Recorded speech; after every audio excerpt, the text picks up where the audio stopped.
Hi France, യൂട്യൂബിലെയും ഫേസ്ബുക്കിലെയും ഫ്രണ്ട്സുമാർക്കുള്ള പേടിയാണ്. എനിക്കിന്ന് വളരെ ദുഃഖമുള്ള ദിവസമാണ്.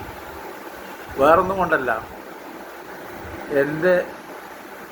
എനിക്ക് രണ്ട് ഹോബിയാണുള്ളത്. ഒന്ന് സൈക്ലിങ്ങാണ്, രണ്ടാമത് റേസിംഗ് ഹോമർ, പറവ പീജിയൻ, പറവ ഹൈ ഫ്ലയർ, പിന്നെ ബ്യൂട്ടി ഹോമർ. ഇത് മൂന്നാമത് ഈ രണ്ട് കാര്യങ്ങളാണ്. സൈക്കിളും പ്രാവുകളുമാണ് എൻ്റെ ഹോബി. അതിലൊരു ഹോബി ഞാൻ ഇന്ന് നിർത്തി. ആ ഒരു ഹോബി ഞാൻ നിർത്തി. എൻ്റെ ജീവിതത്തിൽ മറ്റുള്ള രാജ്യത്തേക്ക് പോകാനുള്ള തടസ്സം ആ ഹോബിയാണ്. വേറൊന്നും കൊണ്ടല്ല, ഞാൻ കുറേ രാജ്യത്ത് പോകാൻ വേണ്ടിയിട്ടുള്ള ചാൻസ് കിട്ടിയിട്ട് ഞാൻ ഒഴിവാക്കിയത് ആ ഒരു ഹോബി ഉള്ളതുകൊണ്ടാണ്. ഏത്? പ്രാവിൻ്റെ ഹോബി. അത് ഞാൻ നിർത്തി. കാരണം ഇന്ന് ഇതാണല്ല, എന്താണ്, കർക്കിടഭാവം. കർക്കിടഭാവിന് എല്ലാവരും ബലി കൊടുക്കും, ചോരെല്ലാം കൊടുക്കും. അപ്പോൾ എൻ്റെ വീടിൻ്റെ അടുത്തുള്ള ആൾക്കാരൊന്നും ഹിന്ദുക്കളൊന്നും അല്ല കേട്ടോ, മുസ്ലിങ്ങളാണ്. പക്ഷെ അവരെന്താ ചെയ്തതെന്ന് വെച്ചാൽ, എൻ്റെ ഏറ്റവും ഇഷ്ടപ്പെട്ട പ്രാവാണ് ഭയങ്കര മാർട്ടിൻ ലൈനേജ് റേസിംഗ് ഹോമറാണ്. ഞാൻ ബില്ല് എമൗണ്ട് കൊടുത്തിട്ട് കൊണ്ടുവന്നു. അതിനെ പരിപാടിയാക്കി കേട്ടോ. അതെങ്ങനെ പരിപാടിയാക്കിയെന്ന് ഞാൻ പരിശോധിച്ച് നോക്കുമ്പോൾ, പിന്നെ മറ്റേ കൂടിൻ്റെ മുകളിലത്തെ എങ്ങനെ കൈയിട്ടാലും കിട്ടൂല. ഫുള്ള അങ്ങനത്തെ കൂടെ, ഇരുമ്പിൻ്റെ കൂടെ. അപ്പം മുകളിലത്തെ എന്താ പറയുക, മുകളിലത്തെ നമ്മളെ ഇതില്ലേ, അത് എന്താന്ന് പറയുക, നമ്മളെ മുകളിലത്തെ അതിൻ്റെ ഷീറ്റില്ലേ, ഷീറ്റിൻ്റെ സ്ക്രൂ കഴിച്ച് അതിലൂടെ കൈയിട്ട് പരിപാടിയാക്കി. അത് പൂച്ച ആക്കിയെന്ന് പറയാനും വേണ്ടിക്ക് അതിൻ്റെ ഇപ്പോഴുള്ള ലവേഴ്സിനെ കൈയിട്ടിട്ട് ആടുകളുടെ ബ്ലേഡിനെ കൊണ്ട് വരച്ച്. പൈസയില്ല,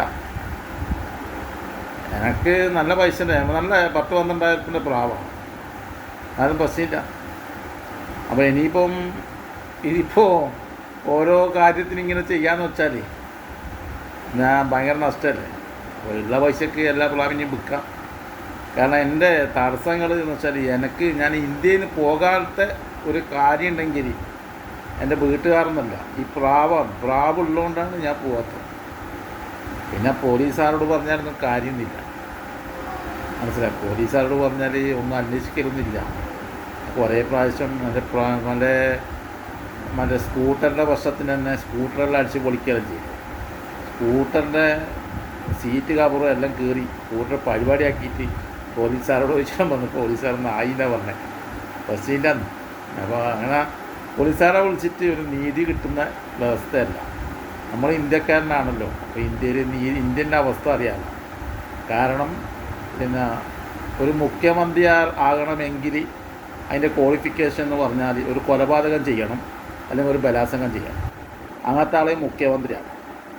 അപ്പം അതാ പറഞ്ഞത്, മറ്റുള്ള രാജ്യങ്ങളിൽ നമ്മൾ ഒരു കൊലപാതകോ മറ്റുള്ളവർക്കോ ഒരു മുഖ്യമന്ത്രിയോ പോലീസുകാരനോ ഒന്നും ആകാൻ കഴിയില്ല. അവർ ചുവന്ന മഷി കുത്തിക്കഴിഞ്ഞാൽ പിന്നെ അവർ ആ മാർക്കിലായി. പിന്നെ അവർക്ക് ഒരു ഇതിലും ഇതാക്കാൻ കഴിയില്ല. പക്ഷെ ഇവിടെ അങ്ങനെയല്ല. ഇവിടെ ഒരാളെ കൊല്ലണം, എന്നാലേ മുഖ്യമന്ത്രി ആകാനുള്ള യോഗ്യത ഉണ്ടാവും, അല്ലെങ്കിൽ ബലാത്സംഗം ചെയ്യണം, എന്നാലേ യോഗ്യത ഉണ്ടാവും. അപ്പോൾ അതാണ് ഞാൻ പറഞ്ഞത് കേട്ടോ. അപ്പോൾ നമ്മൾ ഇനിയിപ്പോൾ പ്രാവ് പറ്റുന്ന നിർത്തേ. ഞാൻ ഏറ്റവും വെറുക്കപ്പെടുന്ന രാജ്യമാണ്. ഞാൻ ഈ പ്രാവുള്ളതുകൊണ്ട് മാത്രമാണ് ഈ രാജ്യത്ത് നിൽക്കുന്നത്. അപ്പോൾ ഇനി ഞാൻ എൻ്റെ കുറേ വിസ വന്നു, എനിക്ക് കുറേ പാസ്പോർട്ടും എല്ലാം വന്ന് ഞാൻ എല്ലാം ഒഴിവാക്കിയത് ഈ പ്രാവിനെ കൊണ്ടാണ്. അപ്പോൾ ശരി, ഓക്കെ. ഇത് പറയാനാണ് ഞാൻ വിളിച്ചത്. ആ പ്രാവിനെ കൊന്നളഞ്ഞു. 12,000, 13,000, 15,000 നഷ്ടമാണ്. അതൊന്നും പ്രശ്നമില്ല.